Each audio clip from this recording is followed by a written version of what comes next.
Une mission conjointe de l'ONASER et de la police de la circulation a mené hier une opération sur plusieurs axes et ronds-points de la capitale. Excès de vitesse, non-port de la ceinture et du casque ont fait l'objet de sanctions pécuniaires. L'objectif, convaincre les usagers pour un changement durable de comportement en circulation. Betty Bienao et Boumouni Barou. Tolérance zéro face à l'incivisme en circulation. Sur le terrain, l'ONASER mène conjointement une mission de contrôle avec les polices nationales et municipales afin d'obliger les usagers à adopter un comportement discipliné et conforme à la réglementation routière. Les infractions telles que l'excès de vitesse, le non-port de ceinture de sécurité, l'absence des équipements de prévention, le non-port de casque pour les usagers des engins à deux roues et bien d'autres manquements font l'objet de sanctions.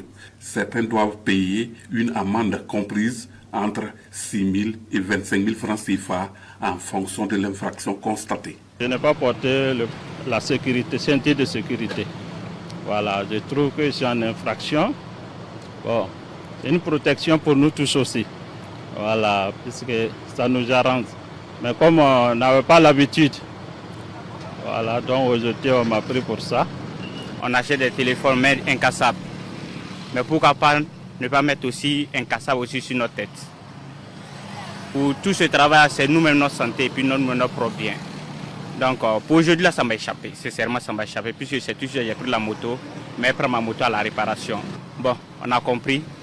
Désormais, on va penser à ça. Cette mission conjointe vise essentiellement à sensibiliser les usagers.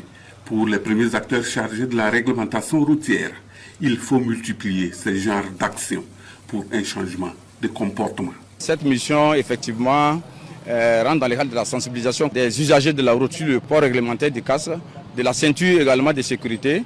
Voilà. Et pour les véhicules poids lourds, les véhicules de transport en commun aussi, voilà, le contrôle de certains dispositifs essentiels pour la conduite de ces véhicules-là. La possession de ces dispositifs-là, effectivement, peut contribuer réellement à faire face à des situations en entendant que des services techniques qualifiés puissent quand même venir en cas de sinistre. Pour le chef de service régional en charge de la circulation et de la surveillance routière du Guirico, il y a toujours un effort à faire.